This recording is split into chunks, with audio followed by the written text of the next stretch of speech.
श्रीमन नारायण। पहले तो गुरुजी मैं आपका धन्यवाद करना चाहती हूँ। मेरे मन में बहुत सारे संशय थे कि मैं राम जी को बिल्कुल नहीं मानती थी। पहले राम जी का मेरे को बहुत गुस्सा आता था। क्यों? उन्होंने सीता माता को छोड़ दिया था ना, इसलिए मेरे को राम जी का बहुत गुस्सा आता था। मैंने कभी उनकी पूजा नहीं करी, खाली दर्शन करती थी मैं। बाकी कभी भी राम जी की पूजा मैं कभी करती नहीं थी, ना रामनवमी ना कुछ नहीं करती थी। फिर बाकी आपकी कथा सुनकर मेरे मन के सारे संशय मिट गए। और दूसरा प्रश्न गुरुजी, अब राम जी की करने लगी हो पूजा? हाँ, आराधना करती हूँ। देखो, जो राम के पक्ष में नहीं थे, कथा सुन के वो राम के पक्ष में हो गए। ये कथा का प्रभाव।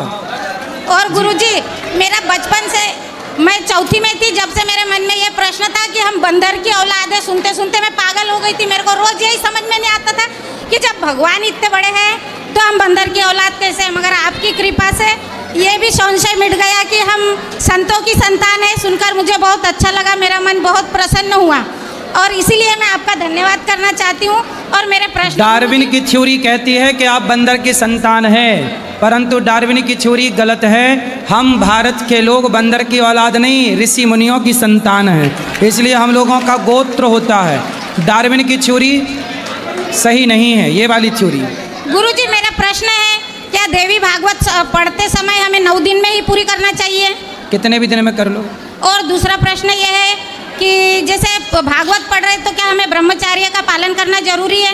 आप भागवत जी पढ़ें, अध्ययन के हिसाब से करें और ब्रह्मचर्य का पालन करें तो अच्छा है, वरना आप घर में हैं और गृहस्थ में हैं, आप पढ़ते रहें, कोई दिक्कत नहीं। और दूसरा प्रश्न ये गुरुजी, हमारे यहाँ पितरों का पिंड क्या साल भर में कर दिया जाता है? साल पिंडदान होता है, साल में हो जाता है। दूसरा प्रश्न ये, भगवान की प्राण प्रतिष्ठा ना हुई हुई तो क्या करें? किसकी? भगवान की प्राण प्रतिष्ठा हमने आज तक करी नहीं, सुना नहीं था, अब सुनने तो लगे। करवा लेना, कोई दिक्कत नहीं है। और करवाना जरूरी है। भागवत कथा टीवी पर सुनते समय सोने से, जैसे भागवत कथा सुनते समय नींद आ जाती, टीवी में सुनते सुनते नींद आ जाती, तो क्या दोष लगता है? कोई बात नहीं, सो जाया करो। सुनते सुनते नींद आया तो सो लो। नींद आ जाती मेरे को, मैं थक जाती ना तो फिर कथा लगा लेती, मेरे को एकदम ऐसा लगता मैं भगवान की गोदी में सो गई। सो जाओ, जब जागो फिर सुन लो। अब चल जाएगा। अब जैसे मैं मरूंगी उस समय मेरे बच्चों को तो सिखाना पड़ेगा, अब तो मालूम पड़ गया। अरे आप आराम से जियो, अभी मरने की फिक्र ना करो। भगवान का खाना भगवान को गुरुजी, देखो ये मैया मिली जिनको खुद के मरने की भी चिंता है। नहीं तो गुरुजी आपको सुन हाँ पूछ रहे 2 मिनट।